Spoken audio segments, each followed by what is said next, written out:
ఫ్రిక్షన్లో facts బయటకు వస్తుంది. ఇక్కడ ఈ ఐడియాలజికల్ చర్చ నేను కూడా ముందు నుంచి ఇక్కడ జరుగుతుంది. నేను కూడా ఇక్కడనే ఉన్న వాళ్ళ యూనివర్సిటీలో ఇక్కడ కూడా ఎన్నో ఇక్కడ కూర్చుని అక్కడ మీ దగ్గర కూర్చొని ఉపన్యాసాలు ఎన్నో వీటికి వచ్చి మాట్లాడుతున్నారు. మీరు ఇక్కడికి వచ్చి కూర్చునే స్థాయిలో మీరు కూడా పోతారు మీరంతా. సో నేను కొన్ని యాక్చువల్గా నేను 2003 అసలు కూడా మనం ఒక మీటింగ్ పోయినాం సదాశివ్ పెట్టు సదాశివ్ 3 or 4 అనుకుంటా. తెలంగాణ అస్తిత్వం కొంచెం ముందే సంస్కృతి సాహిత్యం అనే సబ్జెక్ట్ మీద గుర్తుకొస్తుంది. మేమిద్దరం ఒక సదాశివ్ పెట్టు కాలేజీ గెస్ట్గా పోయాం.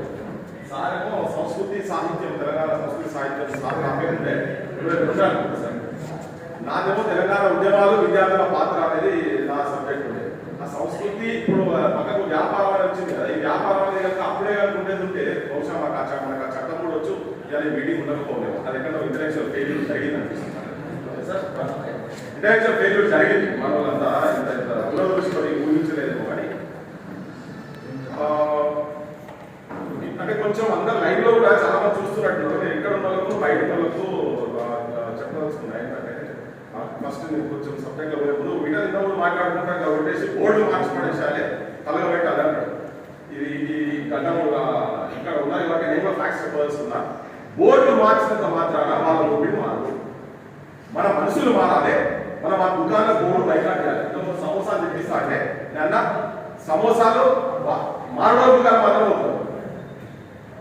నేను నిజంగా పనిచేసిన వాడు ఏ రోజైతే తెలంగాణలో 1000-2000 సంపాదించుకొని తాగి పంటలు అన్న నాటి నుంచి నాకు గోగులు చాటడం చాలా ఇష్టం. నా చిన్నప్పటి నుంచి మా అమ్మ ఊరు పక్కకే ఉంది. నా చిన్నప్పటి నుంచి నేను పోతా ఆడుతుంటా.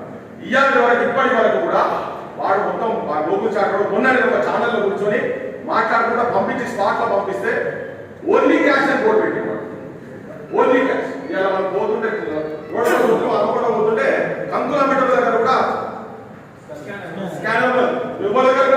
సండే మార్కెట్ ఉంటుంది.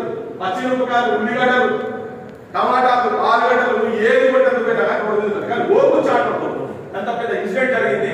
ఇంతమంది చనిపోయారు కదా. మంది చనిపోయి దేశం అంటే తెలుసు, ప్రపంచం అంతా తెలుసు. బాంబు రాష్ట్రం జరిగిన ప్రపంచం మొత్తం తెలుసు. అక్కడ ఇప్పుడు ఈ నిమిషం మాట్లాడుతుంటే ఇన్ని రోజుల నుంచి ఉద్యమం జరిగి మొత్తుకుంటున్నా కానీ ఇప్పటికీ ఓన్లీ క్యాష్ ట్రాన్సాక్షన్స్. సో అక్కడ వాళ్ళ మూలాలు మాట్లాడతారు. ఓపు చాట్ చేయాలని అయిపోతుందా? పెట్టాలి. మానవ పెడితే పట్టుగా మానవ చైతన్యం పెట్టాలి. చూసా ఈ మనము నేను అందుకని ఎందుకంటే ఇప్పుడు చాలా మంది చూస్తున్నా కాబట్టి చెప్పవచ్చున్నా. ఎస్ ఇప్పుడు మనం తలగా పెట్టామన్నాం అనుకో, మనమే ఫస్ట్ తలగా పెట్టాం. We should be role models. ఆవేశంలో జనాలు అంటే బయటకు పోయి తలగా పెడితే కేసులే భయపడదు కదా. నేను కూడా భక్తాను అనుకోలేదు. నేను భక్తాను అనుకోలేదు. అట్లా ఉంటేనే ఒక్కనే తిరిగినాం. అట్లా కానీ ఏంటంటే మనం మాట్లాడేటప్పుడు డైరెక్షన్ ఇచ్చినప్పుడు మన వివరమైన డైరెక్షన్ ఇచ్చినప్పుడు ఆవిడ మాట్లాడాలి మొత్తం సబ్జెక్ట్ కంప్లీట్ అయిపోయింది. సత్యన కూడా అద్భుతంగా ఒక్కొక్క అంశం తెలంగాణలో మొత్తము వాటిని ఫోకస్ చేయండి.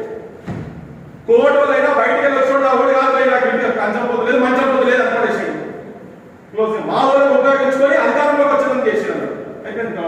డివిజన్ వచ్చేసింది కదా. ఇది నా ప్రాంతం, నాది, నా హక్కు. ఇలా కోటలకు బయట గోలీ కంపారిజన్ లేదు. అది కూడా ఈవెన్ మార్వాడీలో కోటలో కూడా వాళ్ళే బైకాట్ చేసింది. మన ఎంత బైకాట్ చేయాల్సింది సోషల్ బైకాట్ లేదు. నేను ఏ 100 రోజులు ఈ ఫ్రిక్షన్ వచ్చినాడు చెప్పాను. అరే మనకు జగన్లు ఉంటే సిగ్గు లజ్జ మనకి బుద్ధి ఉంటే నిజంగా మన లోపల తెలంగాణ రక్తం ప్రవహిస్తే మనం తెలంగాణ రాజులే మనకు అనిపిస్తే ఈ త్యాగాల గురించి నిజంగా మనం మాట్లాడితే ఏ ఒక్కడు కూడా జిలేబీ కాదు చిన్న మిక్స్చర్ షాపులలో కూడా తిరుగు పనిచేయాలి. ఎవడో ఉంచితే తినేటోళ్ళు వీళ్ళు మీరు జాతీయాలని మాట్లాడుతున్నారు. ఎవడో ఉత్తమ తాగుతుందని మాట్లాడినాడు. జిగ్నేష్ జోషి వాళ్ళ పేరు.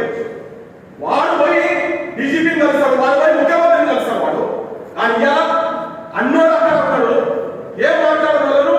ఇండ్ల దగ్గర తీసుకుపోయి శ్యామ్ను, నన్ను, రవిని ఇంకా యూనివర్సిటీ దగ్గర తీసుకుపోయి బొక్కలు మారేస్తారు, కేసులు పెట్టారు. ఓకే నేను వాస్తవంగా 100 కాలు ఇచ్చినప్పుడు నేను చెప్పిన వాళ్ళకి ఫోన్ చేసి అందరికి సపోర్ట్ కావాలి. తొందరపడి చేద్దాం.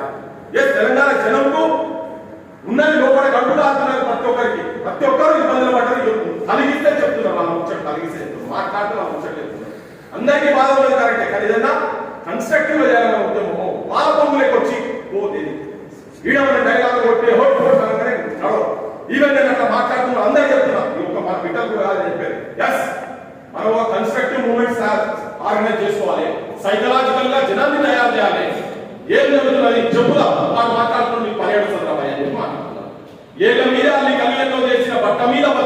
చిత్రాన్ని గీసిన అగ్గిపెట్టల చీర అద్భుతంగా వేసి ప్రపంచ ప్రఖ్యాతి దాచిన నేతన్న మన మంగళమే మన శాస్త్రం అయ్యిందా బతుకుదెరువు లేక ఉరిపోసుకుంటుందా చేనేత బతుకున్న చేదు మిగిలిందో తెలంగాణ తల్లి సిద్ధపోయిందో ఏం చెప్తా మన దగ్గర టాలెంట్ ఏం చెప్తా ఓ ఆవేశం వచ్చింది మా వాళ్ళు 30 మంది పైన చచ్చిపోయారని చెప్పాడు. ఇప్పుడు మన ఊర పృథ్వీరాజ్ మాట్లాడుతున్నారు, శ్యామ్ మాట్లాడుతున్నారు, ఉపన్యాసాలు కలిస్తే కాదు వాళ్ళు 1 లాక్ గోడౌన్ వచ్చి ఉద్యోగాలు చేశారు. నువ్వు ఏ పల్లె పోయి ఇప్పుడు ఎక్కడ పోయినా కానీ మానవుల కాదని మామూలు లేదు. అందుకే ఇప్పుడు మాట్లాడుతున్నా పొట్ట కొట్టేటోతో మనకు సంబంధం, పొట్ట కుడి వచ్చేతో నాకు సంబంధం లేదు. పొట్ట కొట్టుతారు వాళ్ళే మనకు పంచాయతీ కాదు. నేనే కనుక చేస్తాను వాడు బరాబర్ బాబు వాడికి వచ్చి జిలేబీలు అమ్ముకుంటే స్టార్ట్ చేస్తున్నాడు. ఆ జిలేబీలు మామూలు అంటారు కదా, మన దుకాణం పోలేదా, హైదరాబాద్ పోలేదా, పొల్లు చేసిన మిఠాయి దుకాణాలు ఎవరు ఉండే హైదరాబాద్ పొల్లు మొత్తం సరిగ్గా మంది మామూలు ఎక్కడ వచ్చి పెట్టి వేరే విషయం. కానీ ఇప్పుడు మొత్తం నువ్వు ఏ శాతం తీసుకో, ఎక్కడ వాడు చిన్న వచ్చి కూర్చుంటాడా స్టార్ట్ చేస్తున్నాడు, దుకాణం పెడుతున్నాడు. నేనేమంటున్నా వాళ్ళు కాసుపాములు ఇట్లా వచ్చి మనని అక్కడ కూడా మనకి అధికారం అవసరం లేదు. నేను చాలా క్లియర్ గా చెప్తున్నా, మానవులు ఎవరు ఇప్పుడు స్టేజ్ మీద చెప్పిపోయింది ఇంతకుముందు కాలో సుజాత గారు చెప్పారు 150 ఏళ్ల నుంచి వాళ్ళ దుకాణం ఉన్నదాడ ఒక 20 ఏళ్ల కింది వరకు అటు ఇటు సర్వ్ చేసినట్టు అవుతున్నాం. అది ఒక్కటి సార్ అటువంటి ఉదాహరణలు ఏ ఊళ్ళో ఉన్నాయి. ఎందుకు బంద్ చేసినాయంటే నేను సౌభాగ్య బాధ్యత చెప్పాలి. మొత్తం దొంగ వాళ్ళ మొత్తం దొంగ వాళ్ళు అడల్ట్ సామాన్లు ఈ రోగాలు దిగాలు మొత్తం వచ్చేది కూడా నాకు వస్తున్న దుకాణాలు ఏది కొన్నా కదా తెలుసుకున్నా కదా 80% వాళ్ళే అంటారు. మరి మనలో అయితే ఉంటాయి కదా, ఇప్పుడు 15-20% మనలో ఉంటాయి కదా. క్యాంపెయిన్ స్టార్ట్ అయితే యూనివర్సిటీకి టీమ్ స్టార్ట్ చేయాలి. యూనివర్సిటీ ఆ యూనివర్సిటీ తిరుగుదాం పోదాం మొత్తం ఏ పల్లె పోదాం. ఎవరు మార్వాడి గుజరాతీ సంవత్సరం కూడా ఎవరు మంచోడే పల్లె ఎవరైనా మన సంబంధం లేదు. సార్ మాట సాక్షించాలి. సార్ మాట్లాడుతున్నాడు మనలో 100 సంవత్సరాల కింద చోటు మాకు పంచాయతీ ఉన్నది. నేను చెప్తున్నా ఆలోచించండి తెలంగాణ సమాజంలో మీరు కూడా ఇలా కొట్టినాడు కూడా ఎమ్మెల్యే కింద వచ్చినాడు, జైనాడు ఎమ్మెల్యే కింద వచ్చినాడు. వాడి కుటుంబం ఏదో 100 సంవత్సరాలు దాటిందట. అరే వాడు కొట్టుకుంటే ఏమన్నాడు, తయారే నీచా జాత్ తేరీ మాకి అంటాడు. నీచా జాత్ కా తేరీ మాకి అన్నాడు. వాడు 100 సంవత్సరాల కింద వచ్చినోడే వాడికి ఇంకా పోలేదని తర్వాత ఏమంటాడు, నీచా జాత్ కా తేరీ మాకి అన్నాడు. నేను విన్నాను. తర్వాత ఇంకోటి ఆ పని పోతే క్యాయ్ పోయా అంటే తూ క్యాయ్ డక్కర్ పిలికే దూద్ బేచిన వాళ్ళ తూ भी बात कर रहा है. అతను ఓకే పంచాయతీ అక్కడ కాదు, అక్కడ నగిలింది తెలంగాణ ఉండే మాట్లాడడం. నేను శ్యాము మాబట్టలో మాట్లాడడం, కడుపు నగిలి మాట్లాడడం. లక్షల మంది పోయినాయి. నేను ఒక చిన్న వీడియో మాట్లాడితే 10 లక్షల మంది చూసేవారు. అంటే లోపల ఉన్నది అందరికీ కంటిన్యూగా ఆర్గనైజ్డ్ ఫార్మ్ తీసుకోవాలి. ఇలా ఏం చేయకుండా ఒకరి వారేస్తారు. మొన్న నేను మీటింగ్ పోయిన వరంగల్ శ్యాము వచ్చిన నా మీటింగ్ మా చిలకర వీళ్ళందరూ కలిసి అక్కడ ఆర్గనైజ్ చేస్తే పోలీసులు మీటింగ్ అంటే ఆర్గనైజ్ చేయలేదు, మీటింగ్ ఆర్గనైజ్ చేయలేదు. సో ఈ భాష మాట్లాడకుండా మనం ఏదో ఈ మూమెంట్స్ చేస్తామంటే నేను ఇంకా మొన్న వేదిక మీద కూడా కొంతమంది విన్నా. నేను డిసగ్రీ కావాలి కానీ ఈ ఉస్మానియా గడ్డ కాబట్టి నా మనసులో అనిపించింది. నేను మాట్లాడు ఇప్పటికే మనం భలే చిక్కిపోయినాం. ఎస్ ప్రతి ఇంటింటికి పోదాం, ఇంటింటికి చెప్తాం వాళ్ళు ఏమేమి దంగదండాలు చేస్తున్నారు. మొన్న పోయినాం గాలి కాడికి పోయినాం. నేను రంగు బాబు చేసి భాష అయిన ఉన్నాడు కెమెరా పోయి చూస్తే అసలు ఆ ఆయిల్స్ బయట దొరికేది 150-200 రూపాయలకి అసలు కిలో 15 దొరికే సవాలే లేదు. 15 దొరుకుతాయి, బయట దొరుకుతాయి. 5-6 కిలోలు వస్తే తప్ప కిలో రాదు. నువ్వు ఏంటి ఇస్తావు అల్లం వెల్లిగడ్డ పేస్టులు అంటే నువ్వు మార్కెట్లో ఏ సామాన్లు తీసుకో. ఇలా సర్వ రోగాలకు నేను ధైర్యంగా చెప్తున్నా. ఈ మార్వాడి గుజరాత్ అక్కడికి వచ్చిన వాళ్ళు మొత్తం వాళ్ళు దొంగ దందాలు చేస్తున్నారు కాబట్టి జరుగుతున్నాయి. బంగారంలో ఎట్లా మోసం చేస్తున్నారని ఇప్పటికీ ఒత్తుకుంటున్నాయి. గుర్తుంచుకొని ఏమి కెమికల్స్ కలిపితే జరుగుతున్నాయి. ఇప్పుడు వాళ్ళకు మనకి ఏంటంటే ఇప్పుడు 150 ఏళ్ళ కింద పెట్టింది నా దందా అనేది వాళ్ళకి దందా చిన్నగా కాదు. ఇప్పుడు మనకి ఏంటంటే మాట్లాడగానే నల్లపేట చూస్తుండే ఇప్పుడు తెలంగాణ సామాన్య ఇంకోటి ఉంటుంది నాడు ఏ మాకు ఓటు ఇంకోటి గురించి చాలా మంది ఉంటుంది. ఎందుకంటే వాళ్ళు కుస్తీలకు వచ్చి కొట్లాడటం రాదు. గ్రామాలకు మానవ సంబంధాలు ఆ కుటుంబాలకు ఉన్నాయి కాబట్టి వాళ్ళు 150 ఏళ్ళ నుంచి పెట్టినా కానీ ఇప్పుడు వాళ్ళ హార్డ్వేర్ షాప్ అని చెప్పింది. నేను చెప్తున్నా ఇప్పుడు కాళేశ్వర గారి భర్త కావచ్చు, మామ కావచ్చు, కౌంటర్ మీద కూర్చున్నావు. నువ్వు ఆ దుకాణం కాడికి గ్రామాలలో వికారాబాద్ అంటే చిన్న ప్రాంతం అందరూ ఆల్మోస్ట్ గుర్తుపడతారు. కొన్ని తరాలు వచ్చి గుర్తుపడతారు. ఎవరికో డ్రీమ్ ఉంటుంది, సాయి వచ్చి ఇల్లు కట్టుకుంటాడు, శ్రీకాంత్ వచ్చి ఇల్లు కట్టుకుంటాడు. ఓ 15 ఏళ్ళు చెప్తున్నాడు నేను ఇల్లు కట్టుకోవాలి, చచ్చిపోయే లోపల నేను ఇల్లు కట్టుకోవాలి. చిన్న నౌకర్ చేసుకోవడైనా చిన్న బిజినెస్ చేసుకోవడం కానీ ఒక డ్రీమ్ ఉంటుంది. చచ్చిపోయే లోపల నేను ఒక చిన్న ఇల్లు కట్టుకోవాలి. పొద్దుగా వేసి సైడ్ ఇట్లా అనుకుంటున్నా. ఇవన్నీ వాళ్ళ కనెక్ట్ అయ్యకుండా సాయో శ్రీకాంత్ వచ్చి వాళ్ళ దుకాణాలకు వచ్చి సామాన్ కొట్టాలంటే డూప్లికేట్ మాట అమ్మరు. ఎందుకంటే ఎప్పటి నుంచో అలా భయం వాళ్ళకి 15 ఏళ్ళ నుంచి వాళ్ళ కళ ఉన్నది 20 ఏళ్ళ నుంచి మా నాయన కూడా అక్కడే మా నాయన తాతలు చూసేనే ఉన్నాడు. నేను కట్టుకుంటా అంటే దొంగ వాళ్ళ అమ్మరావు కిందకే కొద్దిగా దాంట్లో ఏముంటుందో దాని మిగిలిన చూస్తూనే ఉంటది. ఎక్కడికైనా వచ్చాయి కాదు ఇప్పుడు 10 ఏళ్ళు కాదు 15 ఏళ్ళు కాదు ఆ మందల కదే వాళ్ళు చెప్పిండ్రు. నేను 45 ఏళ్ళకెళ్ళి దుకాణం పెట్టినా ఇలా నేను నా దుకాణం పనిచేసుకోవాల్సి వస్తున్నది. 10 ఏళ్ళ కింద వాడు వచ్చి పెట్టిండు 200 కోట్ల రూపాయలు చుట్టుపక్కలే సంపాదించిండు. ఎవరైనా కాదంటే రాండి నేషనల్ మీడియా వస్తుందా లేకపోతే స్టేట్ మీడియా ఎవరు వస్తాడు ఇటు రాండి ఏ రాజకీయ వస్తాడు రాండి మీరు చూపించకపోతే పని చేసుకుంటాం. ఇట్లా కోవిడ్ జరుగుతున్నది మొత్తం తెలంగాణలో శవాల జాతర అవుతుంది. మొత్తం ఆత్మహత్యలు వృత్తులు పోయినాయి ఉపాధులు పోయినాయి ప్రత్యామ్నాయం లేదు. మాట్లాడితే దేశంలో కూడా ఎక్కడైనా బతకొచ్చాను. అవునబాయి రాజ్యాంగం అది కూడా చెప్పింది. రాజ్యాంగంలో నేను కూడా మొన్న చెప్పిన ఒక దాంట్లో నేను అది కూడా చెప్పవలసుకున్నాను. ఆర్టికల్ 39 ఏబిసి చూడండి.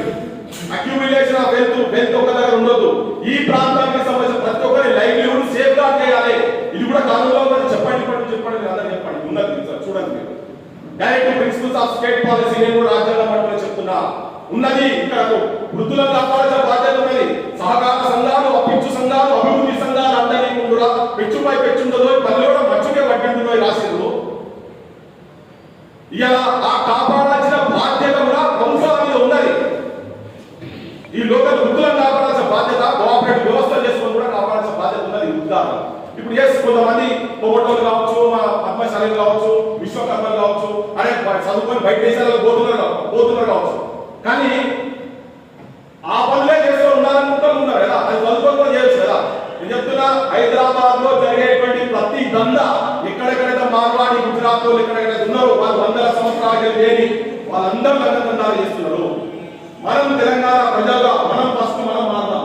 మనం ఎవరు కూడా ఈ టీవీ చూస్తున్నందరూ కూడా ఇప్పటి నుంచి ఎవరు కూడా మీకు నిజంగానే అమరుల సాక్షిగా ఈ ప్రాంత అస్తిత్వాన్ని సాగరైనమ్మా వర్ధంతి కాబట్టి వర్ధంతి నాడు దీక్ష తీసుకున్నాం ప్రమాణం తీసుకున్నాం. మనం కూడా ఏసు బాలను బైకాట్ చేసాం. వాళ్ళ దుకాణంలో ఆవిడ ఎంత చిన్నవాడే కనికరం ఉండాల్సిన అవసరం లేదు. పొద్దుగా వాడు ట్రాన్స్ఫార్మ్ అయ్యి మన మీద కాటేసేటట్టు ఉన్నాడు కాబట్టి వాడు పొట్ట కృషి కోసం కాదు మన కొట్టకంగా వస్తున్నాడని చెప్పాను. మాత్రం మీరైతే ఇదైతే చాలా క్లియర్ గా నేను నా వ్యక్తిగతంగా చెప్తున్నా. ఇష్టం ఉంటే ఆచరించండి. ఇంత అవమానాలు పడ్డ తర్వాత మనమే చదువుకోవాలి. లేకపోతే ఇది కాదు ఎక్కడో తీసుకోబోతున్నాడు. వాళ్ళ ఇక్కడి నుంచి కాదు ఇక్కడి నుంచి వాడు చెప్తున్నాడు. ఇక్కడ హైదరాబాద్ వచ్చిన గొడవ జరిగితే అరే నాకు ఇక్కడి నుంచి కాదు నాకు ఢిల్లీ దాకా సంబంధాలు ఇక నేను కూడా రాజకీయాలకు వస్తాను రారా అంటున్నాడు. అది ఎవరికి బీజేపీ ఒక బీజేపీ కార్పొరేటర్. ఇక మనం కూడా ఇక మనం నిజంగా మనకు నిజంగా తెలంగాణ రక్తం ప్రవహిస్తున్నది. ఇది మన భవిష్యత్ గడ్డ ఇది త్యాగాలకు అడ్డా అని మనం చెప్పుకుంటున్నాం కదా. పనిచేసుకోవడానికి తెలంగాణ మొత్తం ఏ మార్వాడ స్వీట్ ఎప్పుడైనా సాయి అన్న కూడా మన మార్వాడు మన పోలీస్ స్టేషన్ పక్క మార్వాడు స్వీట్ పడే చూసినాం. ఎవరైనా ఇంక ఎవరైనా సాగర్ చూసినా రామాయణ పడే నేను ఆ చిత్రంలో చూసే ఎప్పుడు పడేవో దాన్ని రీప్రాసెస్ అది లోపల పోయి మన విషయం లెక్క మనకు ఉంటూనే ఉంటుంది. కానీ మనలో పనిచేయదు. వాడి ఇంట్లో తినేది వేరే ఉంటుంది మనకు పెట్టేది వేరే ఉంటుంది. మా ఇంట్లో సోపుతో ఉండే మా ఇంట్లో చెప్తున్నాయి. మా ఇంట్లో వాళ్ళే సప్లై ఇస్తారు. 2 మార్లు ఉండే వాళ్ళ దగ్గర వాడు మంచి మార్లు 10% ఇస్తాడు. మా అపార్ట్మెంట్ మొత్తం టర్మైట్ వచ్చింది సుజాత చెప్పారు కదా. మొత్తం అపార్ట్మెంట్ మొత్తం ప్రతి మంచానికి 2-3 సార్లు చేంజ్ చేస్తారు. మా ఇంట్లో చేంజ్ చేయలేదంటే వాడు మా ఇంట్లో మంచి పెట్టాడు. గుర్తురాదు మొండిగా తెలిస్తే మా బయట ప్రచారం చేసాము తెలియదు కానీ తెలియదు. మా ఇంట్లో ఫుల్ నీళ్ళు వచ్చినాయి. ఇంత లెవెల్ నీళ్ళు వస్తాయి. ఒక మంచం పాడగాలేదు వార్డ్రోబ్స్ ఒకటి కూడా పాడగాలేదు. కానీ మన అపార్ట్మెంట్ మొత్తం మీరు ఎవరైతే టీవీలో 2 సార్లు ఇప్పటికి అందరు చేంజ్ చేసి పడేస్తారు. చూస్తే వాళ్ళందరూ డూప్లికేట్ అంటే 10 ఇల్లున్న కాడ ఒక ఇల్లు మెటీరియల్ కరెక్ట్ ఉంటుంది. మిగతా 9 రోజులు తెలంగాణ సమాజానికి మొత్తం చెప్తుంది ఏంటంటే ఉట్టిగా మనకు మిలిటెన్సీ అంటే ఉట్టిపోయి లక్షపట్టు ఉంటుంది కాదు. ఐడియాలజికల్ మిలిటెన్సీ కావాలి. ఎవరికైనా భయపడకూడదు ఎవరు లేడు. నేను కూడా చెప్తాను అరే నువ్వు నాకు చెప్పిండు శ్యామ్ మీద మాట్లాడితే ఇంత రియాక్ట్ అయ్యింది. శ్యామ్ కూడా ఈ శ్యామ్ తెలంగాణ వస్తాం మా ఊళ్ళో కూడా మాట్లాడి ఇక్కడ గురించి మాట్లాడారు. సంస్థాన్ని ఎట్లా నాకు ఇప్పుడు చెప్పినాడు ఆడేవాడు ఎమ్మెల్యే తలవాళ్ళ కట్ట తిప్పినాడు. అరే నాయన మేము తుపాకులు బాంబులతో ఆడుతున్నాం భయమా తెలంగాణ పల్లెలు మాటలు నేర్పించేది మాకు దమ్ములే కాదు. అనుకుంటే మొత్తం తెలంగాణ నిజంగా అనుకుంటే తగలబడతాయి. అనుకుంటలేము బంధాది కాదు ఒక ఉస్మానియా అనుకుంటే కాదు వస్తారా అని పందాలు కాదు, మనం కూడా చైతన్యవంతులు కాదు. మనము దీక్ష పునాల్సిందే, సంపాదన లేదు, దీక్ష పునాల్సిందే. బైకాట్ చేయాలి వాళ్ళ వస్తువులను, వాళ్ళకు సంబంధించిన అది దుకాణం లేదనుకో, మిగతా మాట్లాడుకున్న మిత్రులు మాట్లాడుతూ చెప్పాడు, మనకు దళిత బహుజనులకు బీసీ ఎస్సీ కింద మనకేం వస్తుంది పెట్టుబడి పై నలుగురు ఏంటంటే దుకాణం పెట్టుకోండి, మొత్తం రేపు పొద్దున ప్రచారం చేద్దాం, ఏ ఊళ్ళో పెట్టారు, ఇదే దుకాణం కొనాలి, మీరు వేరే దుకాణం కొనద్దాం. మొత్తం ఫోటోలు చేతుల వ్యాపారం ఉన్నాయా లేవు, చిక్కిపోయి వాళ్ళు కూడా చిక్కిపోయి కదా. సో ఈ ప్రచారం తీసుకోవాల్సిన అవసరం మన చేత మనం ఉన్నది, మన ప్రచారం ఉన్నది. ఇదిగా మనం మాట్లాడతాము. ఇప్పుడు నాతో అన్నాడు ఆయన, ఏమైతే 10 రోజులు మాట్లాడుతూ మళ్ళీ నువ్వు సలబడుతుంది కదా. అదే చెప్తున్నాం, తెలంగాణ సమాజానికి సలబడేది కాదు. రే పొద్దుగాల ఇవాళ ఎవరెవరైతే వాళ్ళ ఇప్పుడు వాళ్ళ ఎంగిలి వ్యక్తులు ఎవరైతే నింపుడో రాజకీయ పార్టీలు, రాజకీయ నాయకులు ఎవరైతున్నారో తర్వాత తెలంగాణ జనానికి ఎక్స్పోజ్ అయింది, ఆ పొలిటికల్ పార్టీస్ ఎక్స్పోజ్ అయింది. వాళ్ళందరూ రేపు పొద్దుగాల తెలంగాణ వ్యాపార హక్కుల చట్టం మన మేనిఫెస్టోలో పెడతారు, పెట్టే స్థాయి తీసుకొస్తాం. ఒకవేళ అది జరగకపోతే ఒక ప్రత్యామ్నాయం ఇక్కడ నుంచే పుడుతుంది, ఇక్కడ నుంచే ప్రత్యామ్నాయం పుట్టిన సమస్య లేదు. సో అది అయ్యే వరకు ఏ లాగేది లేదు, ఎవరి గొంతు లాగేది లేదు. తెలంగాణలో చాలా సమస్యలు ఉన్నాయి కాబట్టి ఇక యూరియా గురించి తెలంగాణ అల్లాడుతున్నది, పద్ధతిలో పోతే అల్లాడుతున్నది. ఆ సమస్యలు ఉన్నాయి, డిఫరెంట్ సమస్యలు అయిపోతాం. కానీ ఇది కూడా నిర్దిష్టంగా ప్రణాళికబద్ధంగా వ్యక్తుల సెంట్రిక్ కాకుండా ఇష్యూ సెంట్రిక్ పోయి కింది దాకా మనం చేయాల్సిన బాధ్యత మన మీద ఉన్నది. కాబట్టి ఇది ఒక ఐడియాలజికల్ మిలిటెన్సీ వైపు పోవాలని చెప్పి నా వ్యక్తిగత అభిప్రాయంగా నేను చెప్పాల్సిన చెప్పాల్సిన. మీరు కూడా హాస్టల్ మేము తిరిగినాం, హాస్టల్ రూమ్ అవసరమైతే పోయి ఎడ్యుకేట్ చేయాల్సిన అవసరం ఉన్నది. మనోళ్ళు తయారు చేయాలి. ఈ యూనివర్సిటీకి తయారైతే పల్లెల్లో ప్రతి ఒక్కొక్క పల్లెలో మన మనోళ్ళు ఉంటారు కదా, పల్లెల్లో పోయి క్లాసెస్ పెట్టి ట్రైన్ చేయాలి. ఒక 6 నెలలు దీన్ని రూపురేఖలు మొత్తం మార్చి పడేసాలి అనివార్యంగా. ఏ రాజకీయ పార్టీ అయినా ఇప్పటి చాలా వరకు చెప్పినాం, 20 ఇండియా ముచ్చట చెప్తారు కదా. అయితే ఇంకోటి బీజేపీ తగ్గలేదు, అర్థమైతే లేదంటే వాళ్ళ బేసే వాళ్ళు ఇలా బీజేపీ అంటే ఎవరే మోడోళ్ళు విశ్వకర్మలు వాళ్ళే బీజేపీ అంటే ఇప్పుడు వాళ్ళ నోట్లో మట్టికొట్టున్నారు. ఆయన మీ బతుకులు మన కొడుతున్నారు. చూపుతారు పొద్దున ఎలక్షన్ వాళ్ళకి అంత అర్థమైపోయింది. మేము ఈ రోజు అటుంటే ఏమన్నా తప్పు చెప్తున్నా, ఒక్కొక్కరు కలుపు రాస్తున్నది. ఆర్ఎస్ఎస్ వాళ్ళు ఫోన్ చేస్తున్నారు నాకు, మా వాళ్ళు చిల్లర కాదు ఒకటిక్కడు మీ మీద మాట్లాడుతున్నారు అక్కడిక్కడ. కానీ నేనన్నా మరి ఇట్లా చెప్పిందే నేను చెప్పినా అరే రోజుగా రాబోయే నాకు తుపాకి రోజు ఇట్లా సైన్యం లేదు కూడా చెప్పి రాకుండా పక్కకు నేను పరిస్థితి పంపి పడేసారు. దేశానికి వ్యతిరేకంగా కూడా ఉంటే మీకన్నా ఎక్కువ దేశభక్తులు ఆయన మీరు అని చెప్పి ఓటు వేసుకుంటున్నారు. మేము అట్లా కాదు, దేశభక్తులు వచ్చారు వాటి పదాలు పుట్టుతారు. మీరంతా ఈజీ కాదు ఆయన ఉట్టి డైలాగ్ ఉట్టి మైకి పట్టుకొని బయటికి రాని మాట్లాడదు. ఎవరికి వస్తున్నాడు మరి ఇప్పుడు చెప్పి 10 రోజులు అయింది. యాభై లిస్ట్ ఈ స్టేట్ గవర్నమెంట్ చేతుల్లో అని చెప్పినావు కదా, స్టేట్ గవర్నమెంట్ లిస్టు బయట పెట్టి పోవాలి ఎక్కడ కూడా. అరే నువ్వు పాకిస్తాన్ ఎక్కడ నువ్వు అక్కడ ట్రైనింగ్ క్లాసెస్ పెడుతున్నారు, వాళ్ళందరినీ తయారు చేస్తున్నారు ఐఎస్ఐ అని చెప్పి ఇక్కడ నుంచి పోయి నువ్వు మిసైల్ తీసుకుని రాబడుతున్నావు. హైదరాబాద్ కదా సర్జికల్ స్ట్రైక్స్ అన్న గడిపిస్తున్నా మీరంతా. సర్జికల్ స్ట్రైక్ చెప్పాడు ఎలక్షన్స్ ముందు ఈ లిస్ట్ వస్తాం చాలా యూనివర్సిటీకి అంతా తయారు తయారు. అందుకనే మీరు ఐడియాలజికల్ గా కథమవుతున్నారు. మీరు వ్యక్తుల మీద ఇటువంటి ప్రచారాలు చేస్తే మీకు ఉంటా రివర్స్ అవుతుంది. తెలంగాణ సమాజం అని చెప్పాల్సింది ఏంటంటే ఎవడైతే ఏ సమాజాలు వాడు అన్నోడు కూడా 100 సంవత్సరాల కన్నా ఎక్కువ ఇక్కడికి వచ్చి ఉన్నటువంటి వాడే తెలంగాణలో 1000-2000 సంపాదించి తాగి పంటలు అన్నాడు. వాడు రసాకాల వారసులు అన్నాడు మనల్ని. వాడు ఉంచింది తింటారు, ఉంచబోసి తాగుతాడు. మనకు నిజంగా తెలంగాణ పౌరుషమే కనుకుంటే ఇప్పటి నుంచే బైకాట్ చేసుకోలేదామని చెప్పి కాల్ ఇవ్వదలుచుకున్నా. చాలా అవసరం లేదు. తెలంగాణ జాగృతం చేద్దాం. వాస్తవం కూడా ఈ వ్యాపారం అనేది కదా, మనోళ్ళు మొత్తం కులాలకు అతీతంగా ఎవరు ఏ కులాలు పెట్టుకొని ప్రచారం చేద్దాం. పోయి కరపత్రాలు తీసుకొని పోదాం ఊళ్ళకు. మనోళ్ళ దుకాణాలే కొనాలి. వాడు ఎవరైనా 200 ఏళ్ళకే కింద ఇక్కడికి వచ్చిన వాడు మనోడు రాదని చెప్పదలుచుకున్నాం. జై తెలంగాణ.